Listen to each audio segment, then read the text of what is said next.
from a game going on in Indianapolis. It's the Colts in that one that have grabbed the early lead. I have a feeling that one's going to stay tight throughout. We'll continue to monitor. Off the play fake, he'll look to throw. Steps away to his left. Now he's going to let it go deep left side. And they can't get the long connection as it falls incomplete. So we have reached halftime here with the visiting Ravens. Why does Larry always do that? He just stops talking. But let's go play the third quarter. I'm psyched. Fairly short kick, taking it to 14 here. A little juke. And now running right through him. And they're going to start this drive in pretty good shape as they get it up past the 30.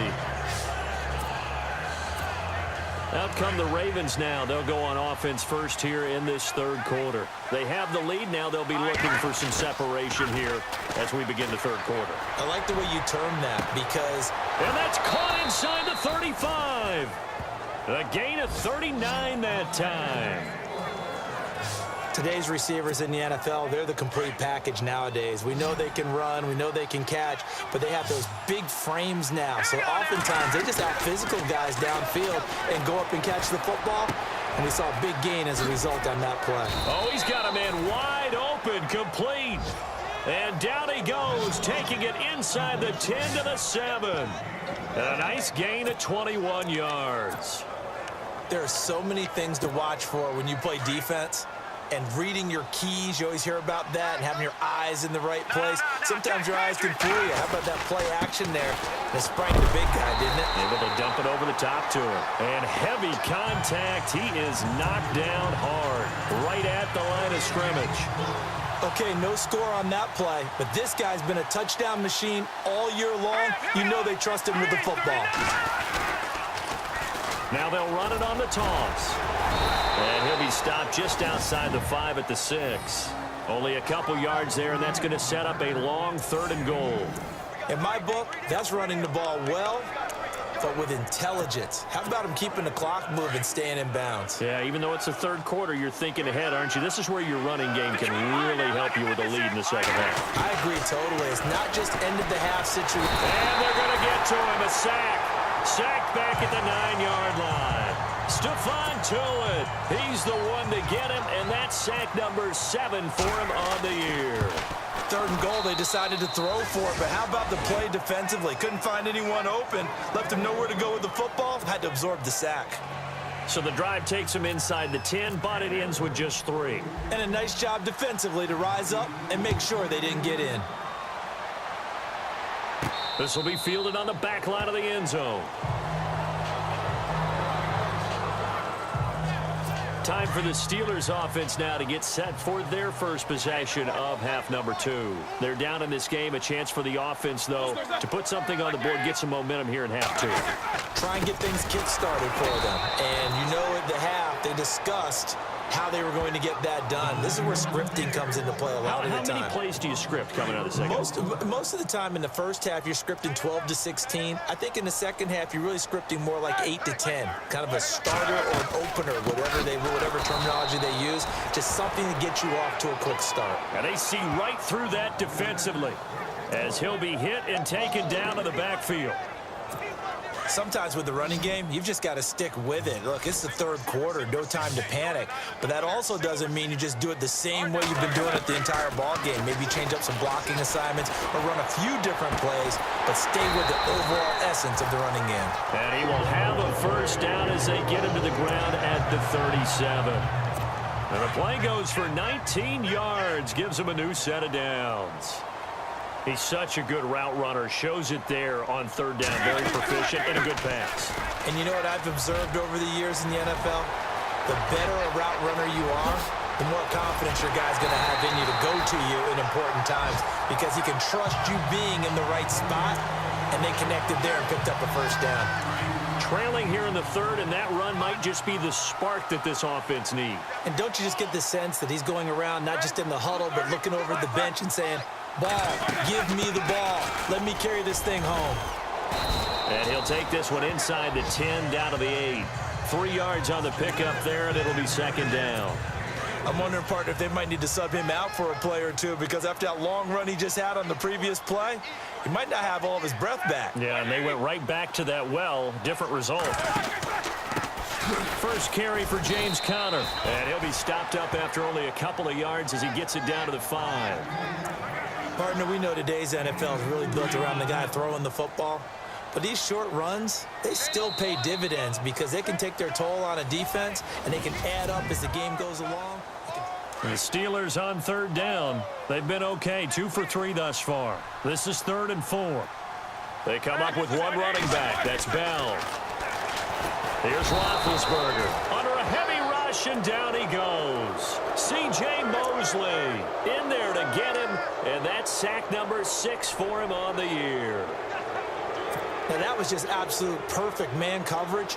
Nowhere for them to go with the football. Led to a sack, and that's really difficult to do in today's NFL with all these gazelles running around that you're trying to cover in the secondary.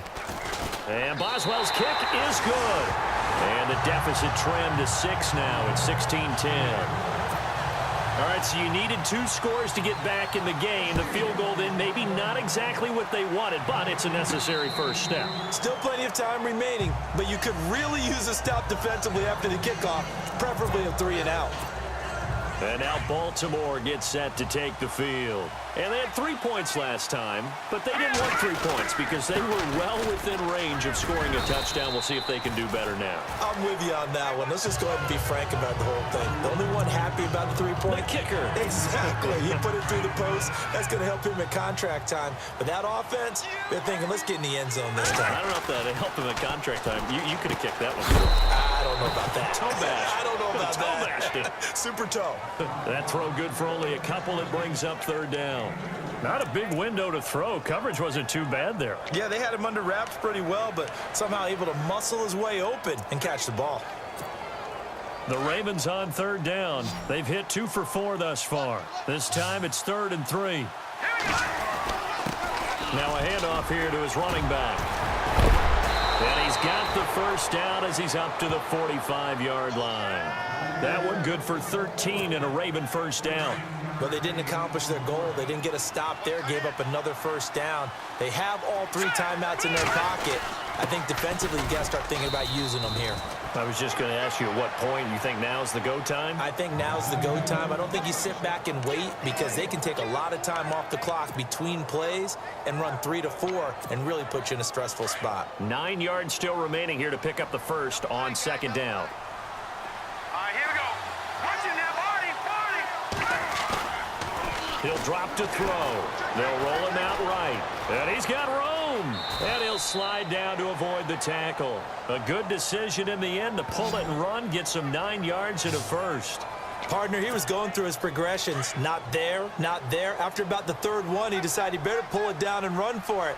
And he slides down and avoids the hit for good measure. And an alley to run. And he gets this inside the 35-yard line. That one good for 13 and a Raven first down. Do my eyes deceive me, or is he getting stronger as this game moves along?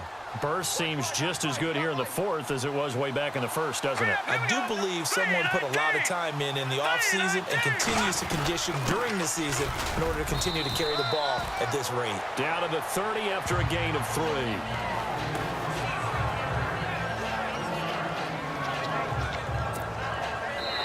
Time for a break. We'll come back for the electrifying conclusion after this. So it's Raven football here as we welcome you back. They've got a 2nd down now as they search for a way to get this one to the finish line. And he went nowhere. Well, he went backwards, back to the 33. Now the Steelers put a stop to the action with a timeout defensively.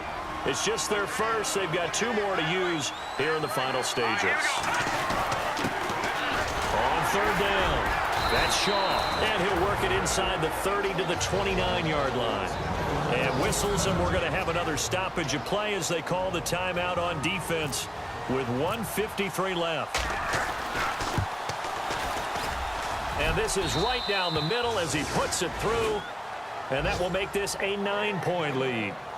So his 2nd field goal of the game, and that could turn out to be the big one. Yeah, you have to make them score twice to beat you, and that's not impossible. But here in the 4th quarter, puts their backs clearly against the wall.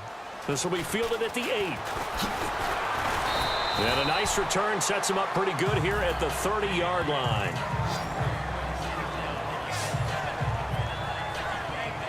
Pittsburgh's offense now heading back out onto the field. And last time they got 3 points, but it was a chip shot field goal. And when you go to the sideline after a chip shot field goal, maybe the offense not too happy. It's a balancing act, isn't it? Because you're exactly right. They're none too pleased that they didn't punch it in for 6 points. And now off to the races down the right side. And into the end zone. Touchdown, Pittsburgh. A big play there.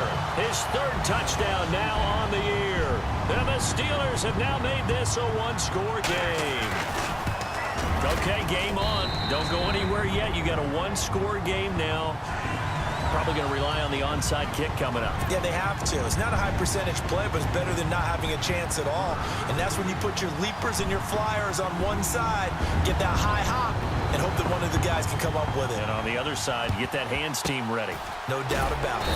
And this one recovered by the hands team for the Ravens. And they just about had to get that recovery to have any chance. They only have 1 timeout. You look at the clock. Now let's do the math here, Charles. This one's pretty much over. Yeah, we do have a chart here, don't we, that tells us about the timeouts. You do. I'm not as smart as you. And in looking at it, you're exactly right. Chart's not going to help them here at all. They're pretty much done at this stage. They had to have that recovery. And play is stopped here. Timeout. It's the defense calling the timeout here. It'll be their 3rd and final timeout, so as they talk things over, we'll step aside. And he'll get inside the 40 to maybe the 38-yard line. 3 yards on the pickup. That's going to set up an interesting 3rd and about 4 to go. I like it. I like the call. Still an opportunity to run the football and chew up a little more time off the clock. Green 39! Green 39!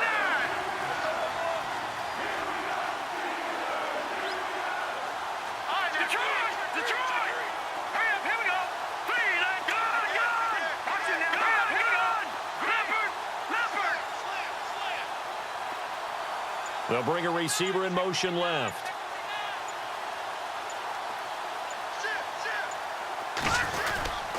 On 3rd down, that's Shaw. And he picks up the 1st before he's taken down at the 29.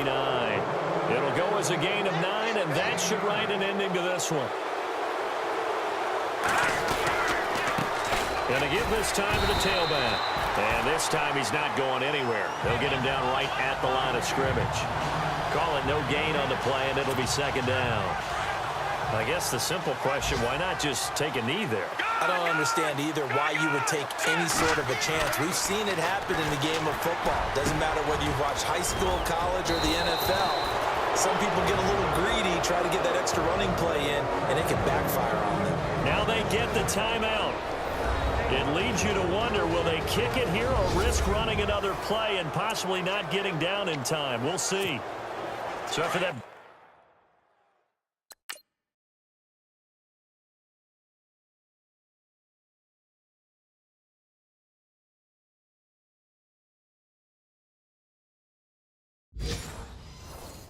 big gain. Let's see what else the offense has up its sleeve.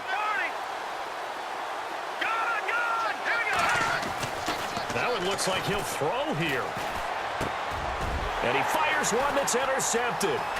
Good positioning, and it's picked off. A big seam, and he might go all the way. He's at the 30, 10, but he will not be able to bring it back. My goodness, what a bizarre ending. The kind of decision that could get a quarterback released before he gets back to the locker room. But fortunately for him and his crew, the ball game is over. Around the NFL, they're in the 4th now in Green Bay. The gap has widened there. The Packers have scored again. Aaron Rodgers, 2 touchdown passes in the W.